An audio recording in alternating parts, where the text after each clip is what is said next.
protesters stormed Sri Lanka's presidential palace in Colombo. Sri Lanka's President Gotabaya Rajapaksa to step down.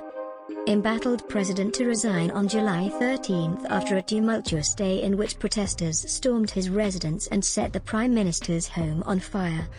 Sri Lanka's President Gotabaya Rajapaksa has agreed to step down next week, an official said, after protesters stormed the presidential palace and set fire to the Prime Minister's home to vent their anger over a worsening economic crisis.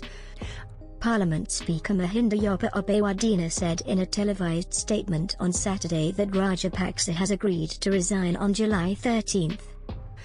The decision to step down on July 13 was taken to ensure a peaceful handover of power, Obawadina said. I therefore request the public to respect the law and maintain peace. The news of President's decision triggered an eruption of celebratory fireworks in parts of the capital, Colombo. Today is Independence Day for me, being born in this nation, not 1948, because today we have fought for our freedom from the tyranny and the scoundrels and greedy politicians who have run our nation to ground zero, one protester told Al Jazeera.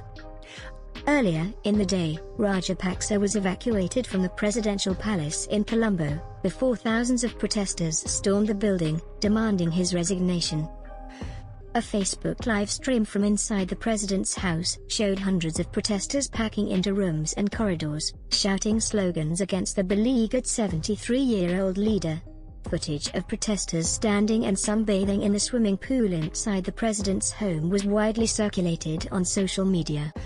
Protesters later broke into the home of Wickramasinghe and set it on fire. Video footage on local news channels showed a huge fire and smoke coming from Wickramasinghe's private home in an affluent Colombo neighborhood.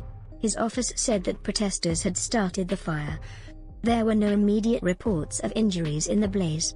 Wickramasinghe had moved to a secure location earlier in the day, a government source told the Reuters news agency. Wickramasinghe has also announced his own impending resignation but said he would not step down until a new government is formed. Today in this country we have a fuel crisis, a food shortage, we have the head of the World Food Programme coming here and we have several matters to discuss with the IMF, Wickramasinghe said. Therefore, if this government leaves there should be another government. Wickramasinghe said he suggested to the president to have an all-party government, but did not say anything about Rajapaksa's whereabouts. Tyagi Ruwanpatharana, a researcher at Amnesty International, told Al Jazeera that Sri Lanka will not come out of this crisis for some time. The leader's resignations came after the biggest protest yet swept Sri Lanka on Saturday as tens of thousands of people broke through barricades and entered President Gotabaya Rajapaksa's residence and nearby office to vent their fury against a leader they hold responsible for the nation's worst economic crisis.